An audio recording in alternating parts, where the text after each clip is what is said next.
you know, a lot of we may both start out seeing just, you know, personality-wise, one of us clicks or the patient clicks better with one of us versus the other. So it's just, you know, no specific person assigned to a particular patient. Well, I thought it helpful to have her because, you know, some people will tend to talk to you like you don't know anything, but knowing that I was a nurse and, you know, that I've done this for all these years, she and I had a conversation on a level, I think, that was for both of us. And I remember one day she called me just to see how I was, and I said, "Oh, I'm so glad you called because I have this question. You know, this has been a problem or whatever," and I found that so terrifically helpful.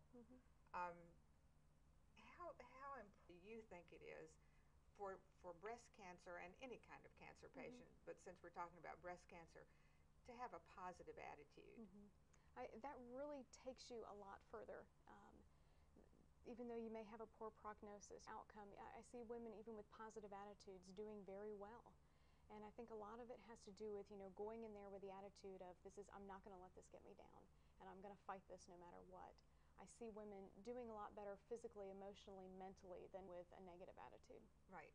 I mean, and just dealing with the women when I was getting radiation and sitting there talking to people, you find out that the ones who are positive seem to do so much better. Yes. And, you know, I think people have a life and have goals in their lives and things that they really want to do, seem to look at this diagnosis as, all right, let's just get this taken care of so I can move on and get back to my life.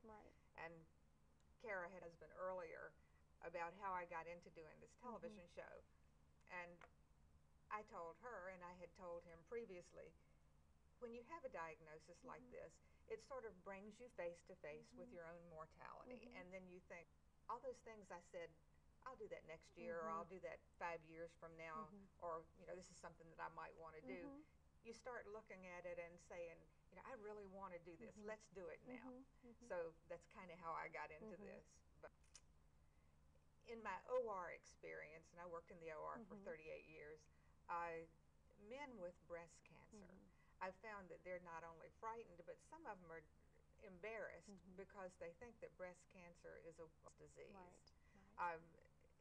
In your approach with work, you do work with men with breast cancer. Do you find that?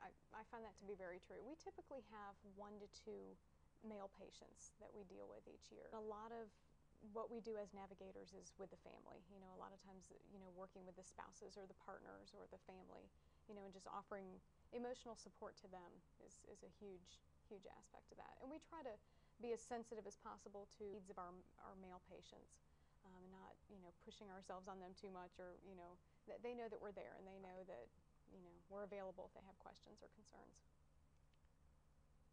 What would you stress, Kara, to women and men facing a breast cancer diagnosis? I think one of the biggest things is, you know, going into it with a can-do attitude, you know, a fighting attitude that I'm going to get through this no matter what. And really relying on the support of family members. I have some women who are afraid to talk with their friends or family for fear of what they may think of them. But, you know, I encourage women to share their stories with other people, whether it be friends, family members, acquaintances that they meet, because just sharing may help to save the life of someone else. Yeah, I think that's true of all of us who have gone through this and done it positively, that you want to support other people who are going through it. I have 2 right now who are going through this and have tried to be supportive to them and answer their questions if they ask me what's likely to happen next. I just think that the work you all do is a special, and having somebody you can turn to is special. What kind of work schedule do you personally have? One of the things I love about this job is the flexibility, the autonomy, the independence. You know, we work 30s a week. There's 2 of us, you know, on board at all times. We typically work 4 days a week, so, you know, one of us might be off on a Monday and the other on a Thursday or a Friday, so that someone's always available to patients, and a lot of flexibility. And you're usually 70 or it daytime varies. hours. Yeah. That sounds like a good job. It's a dream job for me. After having worked in the operating room all those years, worked all those holidays and call and stuff, you know, something like that sounds really great. have you worked in other areas of nursing, or has oncology been your number one thing? Oncology has been my number one passion since I got into nursing. I've been a nurse now for 6.5 years, and the last 2 of those being as a breast navigator. But I worked inpatient oncology before that. Do you ever find it depressing?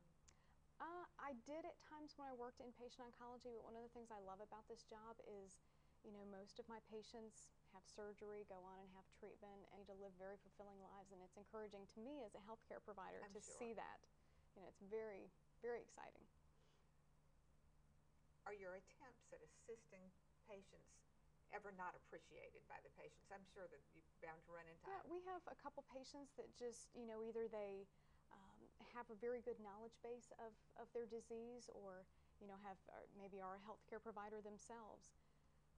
They just may not need as much support. A lot of women have very strong symptoms already in place, whether it be a family member or a friend who has maybe gone through a diagnosis and don't need as much support, and we definitely want to be sensitive to that. We want to be there as much or as little as our patients want us to be. I just, wondered, I know that some people had a terrific attitude change when they're faced with this diagnosis, mostly out of fear, and wanting to put up that Right. tough exterior and say I can do this by myself, but and I do know that bleeds over into their contact with you all. Are you directly? You said you were involved with families and spouses. To what degree? Basically as much or as little as they need us to, especially when a woman is first diagnosed.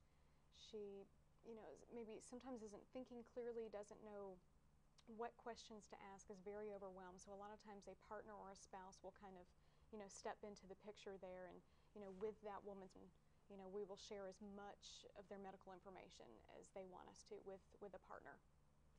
I've found out that even though I have an excellent support system, my husband, there's nobody who could have been any better getting me through this and getting us because he was there with me. And I have some very, very good friends. But having you all there made it a more well-rounded experience. Of course, you've got members of the team all over. You've got team members from radiation and Connie, who does your chemo, that kind of thing. All those people you come to depend on. Right. And I think that it's such a service that's offered at Allen B. Pearson. Know that you've got these people who care about you, and it's a well-rounded service, and there's always someone you can go to. Having been a nurse for a lot of years, I know that patients sometimes will have a doctor in the room, the doctor will leave the room, and then the patient or family will ask you questions that they really should have asked the doctor. And you think, well, why didn't you ask that doctor while he was right here? But do you find that to be true? Yes. A lot of times when we talk with women, we'll say, write your questions down before you go to the doctor's office, because it can be very overwhelming. A very frightening experience if you're going to an oncologist for the very first time, and you think of all these things you want to ask, and then you get there and you just completely, everything leaves your mind. A lot of times we will offer women, especially if they're there by themselves, we'll offer to go in with them to their appointment. Right. We'll sit there and take notes, and then as we walk out of the office together, we'll kind of go over or ask them, is there anything that didn't make sense? Is there anything you have more questions about that you didn't feel was explained thoroughly to you? And sometimes we'll kind of put it more in layman's terms. I remember Terry asking me, there was some place, I think my husband and I were going to see Dr. Oldham for the first time, and she asked, do you need someone to go with you? And I did.